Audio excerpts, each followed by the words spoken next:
I wasn't supposed to be on that level of the station. That was the first thought that hit me when the elevator doors opened onto a corridor bathed in violet light instead of the usual sterile white. The second thought was that I just made the worst mistake of my short, unimpressive career in interspecies diplomacy. My name is Elias Ward, Cultural Liaison 3rd Class aboard the Unity Station, human representative to the Aurelian Concord. It sounds important. It isn't. I mostly translated idioms and stopped ambassadors from insulting each other over misunderstandings about metaphors involving eggs. That evening, I'd been sent to deliver revised treaty projections to Counselor Thrissa of the Aurelians. She was part of a species that had stunned humanity when they revealed themselves. Tall, silver-skinned beings with luminous eyes and an unnerving grace that made even the simplest movement seem choreographed. The Aurelians were matriarchal. Entirely. Their political leadership, military command, and scientific academies were all led by women. Males existed, but in secluded communities, far removed from diplomacy and war. It wasn't a secret, but it wasn't widely discussed either. I checked my wrist display. Level 47. I was supposed to be on 45. Great, I muttered. The corridor behind me shimmered faintly, as if the air itself held a charge. The walls curved inward in elegant arcs, inlaid with living crystal that pulsed softly, like a heartbeat. I should have gone back down immediately. Instead, curiosity nudged me forward. At the end of the corridor stood a circular doorway half concealed by a veil of translucent energy. A glyph glowed above it. Intricate, flowing script in Aurelian. I didn't recognize the exact phrase, but one symbol stood out. Restricted. In my defense, it didn't look dangerous. It looked ceremonial. I stepped closer, craning my neck to peer through the energy veil. Inside, the room was vast and spherical, its walls layered with concentric rings of crystalline structures. In the center stood a raised platform surrounded by slender pillars of light. It wasn't a lab. It wasn't an armory. It looked sacred. I hesitated. Then my communicator buzzed with a message from Thrissa's office. Delay. Counselor detained. Wait for further notice. I glanced back at the elevator. I told myself I'd just take a quick look. The veil shimmered as I stepped through. The air changed instantly, thicker, charged with something that made the hairs on my arms stand up. The floor beneath my boots felt warm, almost alive. Okay, I whispered. 5 seconds. Then I leave. I moved toward one of the crystalline rings, studying the carvings etched along its surface. They weren't decorative. They were data streams, biological readings, energy fluctuations, harmonic frequencies.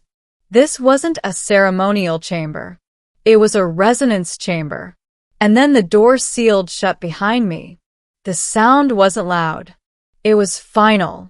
I spun around just as the energy veil solidified into opaque crystal. A locking tone reverberated through the chamber. You have entered a restricted domain. The voice came from above. No. Multiple voices. I looked up. They stood along the upper tier of the spherical chamber, 6 Aurelian women, their silver forms illuminated by the crystal light. Their eyes glowed brighter than I'd ever seen before. Counselor Thrissa stood at the center. Elias Ward, she said calmly. You were not summoned. My mouth went dry. There was a delay. I must have taken the wrong level. You crossed a marked boundary. I realized that now. The air in the chamber began to hum, a low vibration that resonated in my chest. One of the Aurelians stepped forward. Taller than the others, her expression unreadable. The chamber has already begun calibration. Calibration? I repeated. Thrissa's gaze softened slightly. This room responds to presence. Once entered, the sequence cannot be halted. My stomach dropped. Sequence for what? A pause. Then, compatibility assessment. The pillars of light around the central platform flared brighter. Compatibility with what? I asked, trying and failing to keep my voice steady. With us, the tall Aurelian replied. The floor beneath me pulsed, sending a wave of warmth through my body. It wasn't painful. It was invigorating. My pulse quickened, not from fear alone, but from something else, an awareness I couldn't explain. This is a genetic resonance chamber, Thrissa said. It evaluates biological harmonics between species. I blinked. You're testing me? You entered of your own will. Accidentally. Nevertheless. The crystalline rings began to rotate, emitting thin strands of light that drifted toward me like searching tendrils. They brushed against my skin, cool and electric. My wrist display flickered and died. You locked me in, I said. For your protection, Thrissa replied. If the sequence were interrupted mid-cycle, the backlash could be lethal. Comforting. The tendrils of light wrapped around my arms, my torso, not restraining, but scanning. Images flashed across the inner surface of the sphere. Double helices, cellular matrices, neural pathways. I felt exposed in a way that had nothing to do with clothing. It was as if the chamber could see everything, every memory encoded in my biology. Why me? I demanded. The tall Aurelian met my gaze. Because you are human. That's not specific. Your species exhibits an anomaly, she said. High adaptive capacity, cross-environment resilience, emotional bonding flexibility. I stared at her. You're talking about breeding potential. The chamber fell silent for half a second. Then Thrissa answered. We are discussing survival. The words hit harder than I expected. Our birth rates have declined for centuries, she continued. Our genetic lines narrow. We have tested synthetic augmentation, genomic editing, energy-based replication. And failure, instability, degradation. The pillars of light intensified, forming a lattice around me. The warmth deepened, settling into my bones. We require diversity, the tall Aurelian said. Your species carries it in abundance. You could have asked, I said. Thrissa's luminous eyes held mine. Would your governments have agreed? I didn't answer. Probably not. The chamber's hum shifted to a higher frequency. Symbols cascaded across the walls, green, blue, then gold. One of the Aurelians inhaled sharply. Resonance at 87%. That's good. I asked. It is unprecedented, she replied. The lattice of light tightened, not physically, but energetically. I felt a surge of connection, like invisible threads linking me to each of them. Emotions brushed against my mind. Curiosity, caution, something warmer beneath the surface. Why are there 6 of you? I asked. Thrissa stepped down from the upper tier, descending along a spiraled path of light until she stood just beyond the lattice. This chamber is not for selection of a single partner, she said. It is for the formation of a covenant cluster. I blinked. A what? In Aurelian society, leadership and lineage intertwine. Those who guide our people must embody genetic and emotional harmony. Understanding dawned slowly. You're not just looking for a compatibility. You're choosing a foundational line. Yes. And I just walked into it. Yes. The absurdity of it almost made me laugh. I was a mid-level diplomat who once misfiled a trade agreement. Now I was standing in the middle of an alien genetics summit. What happens if I say no? I asked quietly. The room fell silent again. Thrissa studied me. The chamber will complete its analysis regardless. Consent determines what follows. That's not very reassuring. She tilted her head slightly. You misunderstand.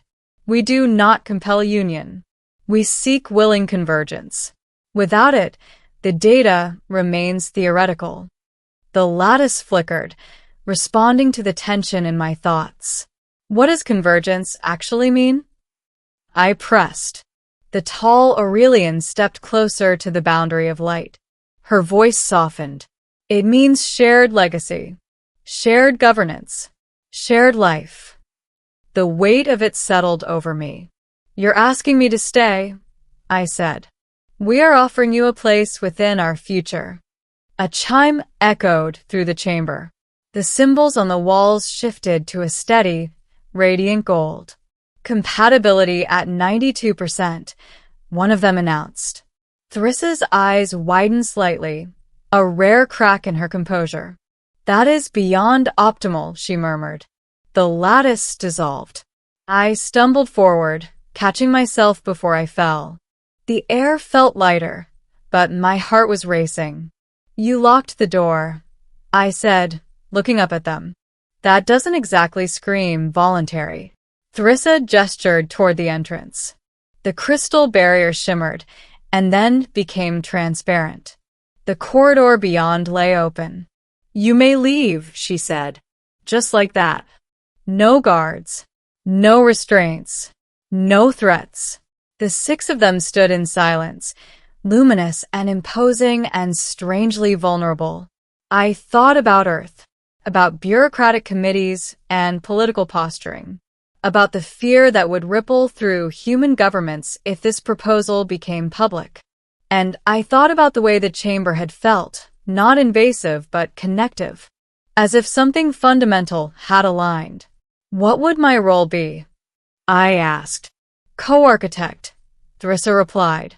Bridge between species. Genetic contributor, yes, but also voice, strategist equal. And if this fails, then we fail together. There was no arrogance in her tone. No manipulation, just truth. I walked toward the open doorway. My boots crossed the threshold. The corridor's cooler air brushed against my face. Freedom.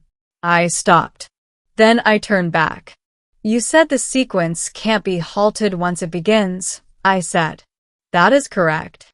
And it's already started. Yes. I exhaled slowly. Then I guess we see it through.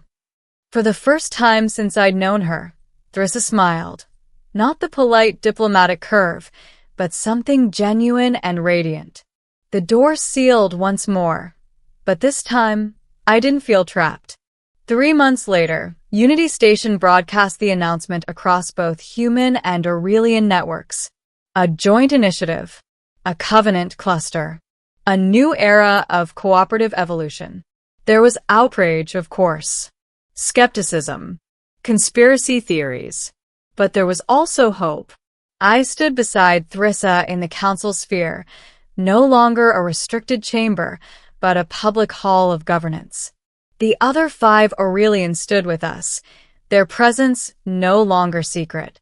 You understand, I murmured to Thrissa as the chamber filled with delegates, that this is the strangest career advancement in human history. She glanced at me, eyes shimmering. You entered a restricted room, and you locked it behind me. Her smile returned, subtle and knowing. Sometimes, Elias Ward, destiny requires a closed door. The lights of the sphere brightened, illuminating us both, human and Aurelian, accident and intention, not prisoner and captors, but partners. And as the council session began, I realized something profound. I hadn't stumbled into a trap. I had stepped into the future. And this time, the door had locked us in together for all the right reasons.